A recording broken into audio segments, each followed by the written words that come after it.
In this lesson, we're going to set up our nav mesh. Alright, so in the last lesson we had set up our enemy and the mothership, and now what we want to do is we want to go ahead and set up the nav mesh and the nav mesh agent.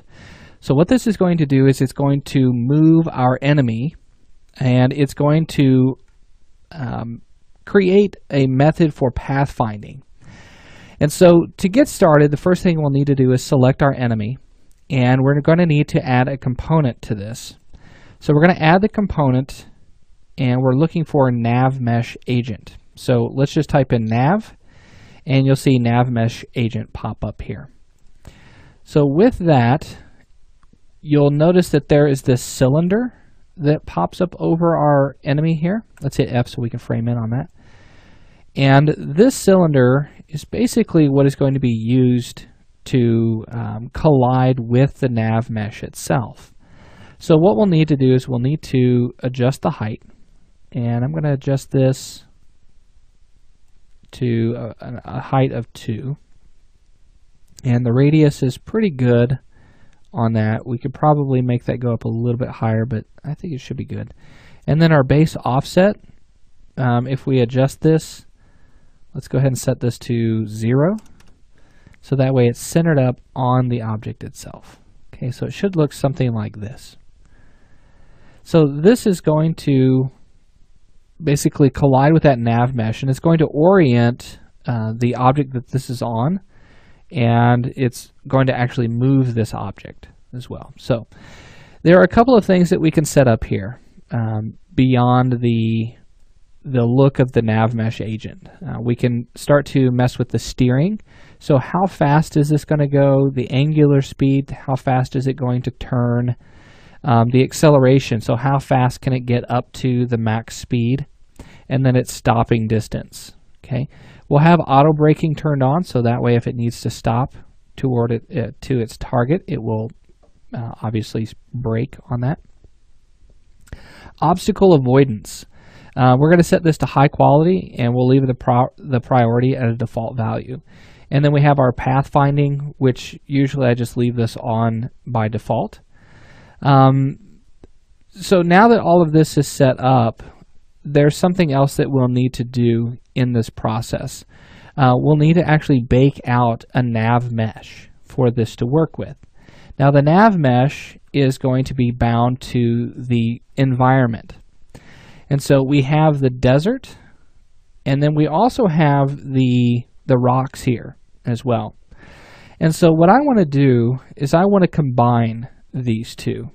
And so I'm going to actually drag rocks on top of desert, and it's going to be parented to that. So when I select desert, it's going to give me the access to my terrain, but it's also going to allow the rocks to inherit its properties.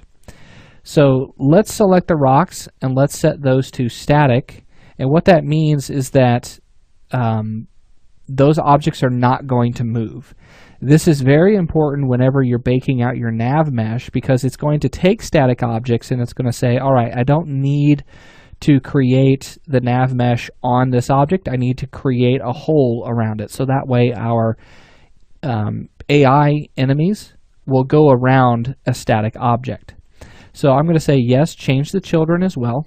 So it's going to make all of those static. And then I'm also going to select the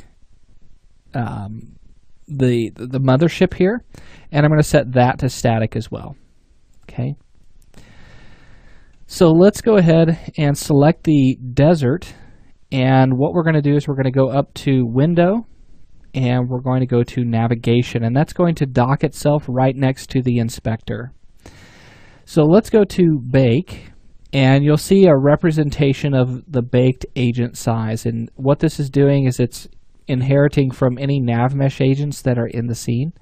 So my nav mesh agent on my enemy, okay, if we select that, let's go to the inspector, you can see that the nav mesh agent has a height of 2 and a radius of about 0.5. And so on the navigation, that's reflecting, that looks good. And you'll kind of see what it can jump up on. So what's the height that it can jump or step up on? and then also what is the max angle in which it can go up, and 45 is pretty good. So I'm going to leave this just the way it is. We can go into our advanced options, but there's a lot of things in here that we really don't need to get into. These are more advanced, so if we want to like create places where AI could climb up on or something like that, then we would use something in here, but we're not going to worry about that. All right, so everything should be pretty good right now. We could go to areas. We're going to leave everything set to default. What's going to happen is it's going to bake out a nav mesh, and you'll see these colors applied to it. What we're going to see is this light blue colored overlay on top of our level, and that's going to determine what is walkable, okay? And so I'm going to go to bake and then actually bake out this nav mesh.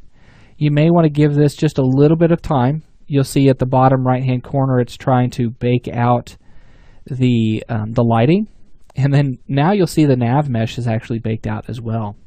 And so what we're seeing here is these areas in which the enemy can navigate. Now there are going to be some areas that are just non-reachable, like up in this area here. It's just not available. But that's okay, we can leave it there, it's not that big of an issue. There are also going to be some areas that look like, you know, it might actually navigate up onto this hill or something like that. It's highly unlikely. Your player won't even be able to get up into those areas, so you don't have to worry about that. So looking at the rest of this, it's looking pretty good. We see that we have our mothership that was set to static, and so it baked around that. So with that, really quickly, if you wanted to, you could remove those rocks from the desert and just bake the desert itself. But you know, it's always a good practice to just kind of, you know, bring all of that stuff together and keep things organized. It's not that big of an issue, especially if it's not going to have a script or anything on it. So let's see if this actually works. So let's go ahead and hit play. And you'll see that our enemy is now tracking our player. Now I've applied the scripts to this, and so you can see that our enemy is running along. Okay, he's tracking the player, and he's doing a really good job. Now I'm making it to where I can actually run faster than the enemy. You could adjust that speed if you wanted to. Now that speed is going to be based on the nav mesh agent. Okay, not necessarily any script that we've created on that.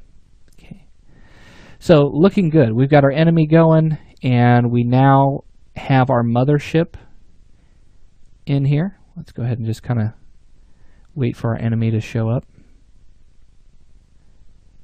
So there he is. He's going kind of slow, and so the point of this is we're trying to collect energy, and we're trying to deposit it to the mothership. And so we want to kind of try to keep an eye on where we're at, try to keep our bearings, which is also why I have not created a system for the camera to flip. It's staying in the same direction. So if you start to notice that you're at the edge of the map, you know, well, maybe I need to go back toward the center. Now, as you begin running around, it's very possible that the nav mesh agent might find a better way to get back to you. So you may actually be going right into that. So that's all part of the fun here. So we're on our way to creating our very first game on this. So there are a couple of other things that we need to take care of, and there is our mothership. Awesome. So we're on our way to making our very first game. And so now what we need to do is we need to create the objects that are going to be our energy. So I think that that's probably what this error is screaming about right here. And if we double click on this and we go into MonoDevelop, it's saying mothership, and we're looking for player inventory and collected energy. It doesn't know where that's at, and so the player inventory script actually has to go on our player. So while we're here, let's go ahead and just take care of that, just to make things nice and easy. So let's go to the player game object. Let's hit F on the keyboard. And then let's go to the inspector and let's add a component. And we are going to add our script player inventory. And so now everything should work properly. Let's hit play. We shouldn't see any issues. It's saying that there's a null reference exception. Let's go ahead and stop that. Let's take a look at that. We just want to clear up anything that might be a problem. For some reason in Unity right now, I'm getting these two errors. They don't have anything to do with our scripts or our game. So I'm just going to ignore those for right now. I think it might be something wrong with the editor itself. Sometimes this happens. I'm not really sure how to explain that, but there's nothing wrong with our project. We can just go ahead and move on like it's not even there. All right, so let's go ahead and get started with our energy in our next lesson.